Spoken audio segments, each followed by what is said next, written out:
Bonsoir. Bon, alors après ma première vidéo sur les services de presse, une petite incursion dans mon quotidien d'auteur. Alors, mon quotidien d'auteur, qu'est-ce que c'est?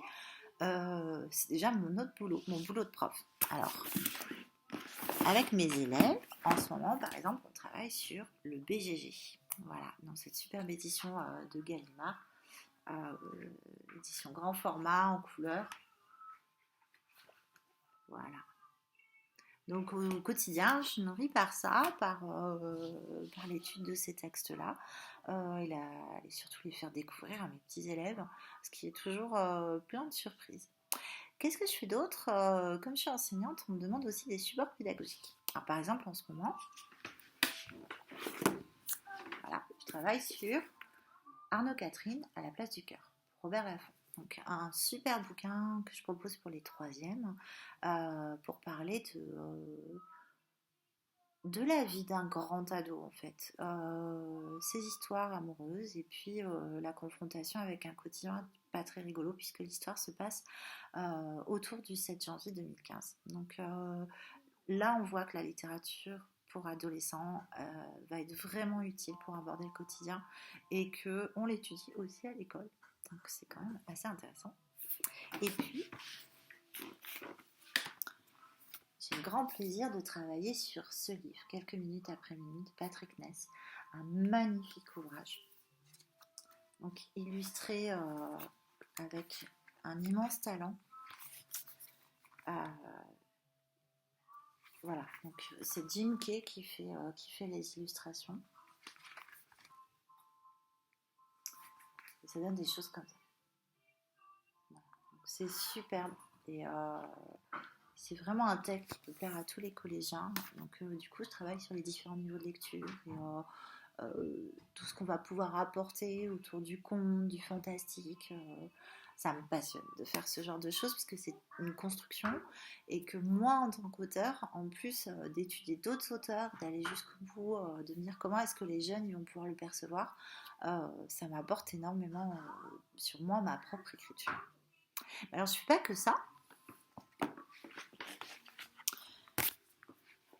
Parce que quand je fais un support sur un auteur, j'en profite pour lire d'autres choses. Donc, par exemple, je lis La Voix du couteau de Patrick Ness, qui n'est pas du tout pour les ados, mais qui est un très très beau texte. Ou alors, par exemple, Monsieur le commandant de Romain Lecombe, qui peut être lu en lycée, mais que je ne ferai pas lire à des collégiens parce que c'est trop dur et en même temps essentiel. Ça se passe en 1942, c'est l'histoire d'un sale type d'extrême droite qui est profondément antisémite et donc Slocum travaille sur l'occupation. Il l'a refait avec l'affaire Léon Sadorsky récemment, qui est nominé au prix concours des lycéens et qui j'espère gagnera parce que c'est un très beau texte. Et moi qui travaille en ce moment avec le manoir sur cette période-là, je pense que c'est important de reparler et de dire que voilà, le résistentialisme a fait son temps. On a parlé de l'occupation, on n'a peut-être pas encore tout dit, ça vaut peut-être le coup de creuser encore pour pas se tromper sur ce qui s'est passé. Voilà. Alors que fait un prof auteur aussi? Eh ben, il lit des livres, par exemple, pour les incorruptibles, puisque je fais partie du comité de présélection des incos. Vous commencez à vous dire que je fais beaucoup de choses, mais c'est ce que me disent tous mes amis, et mon mari aussi, mais moi ça m'amuse, puis surtout je peux lire plein de livres. Alors j'en lis plein dans le comité de présélection des incos. Cœur de loup, par exemple, que j'ai vraiment bien aimé, qui se passe en Russie, et voilà, l'histoire de loup que je trouve très chouette.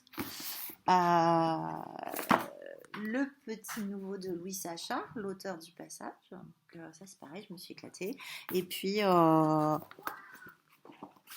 fait, voilà, il y en a tout un paquet. Je les montre pas trop pour les auteurs français parce que je sais pas si les auteurs sont au courant qui sont dans la présélection. Voilà, mais au quotidien, je ne fais pas non plus que lire pour le boulot parce que c'est sympa, mais il y a d'autres choses dans la vie. Et par exemple, en ce moment, je lis Troll de Troie parce que c'est vraiment rigolo. Voilà. Donc voilà un petit peu un tour de mon quotidien d'auteur. quotidien d'auteur, c'est pas beaucoup l'écriture, même si je suis supposée écrire pas mal en ce moment. C'est surtout beaucoup de lecture, beaucoup de boulot de prof qui me permet de faire le lien entre les deux. Donc la double casquette, elle est quand même vraiment très importante pour moi. Et elle me permet d'écrire mieux, j'espère. Et en tout cas, elle nécessite le retourneur de temps, parce que avec tout le temps que j'y passe, forcément, il y a un moment ou un autre où j'ai besoin d'un petit peu de magie.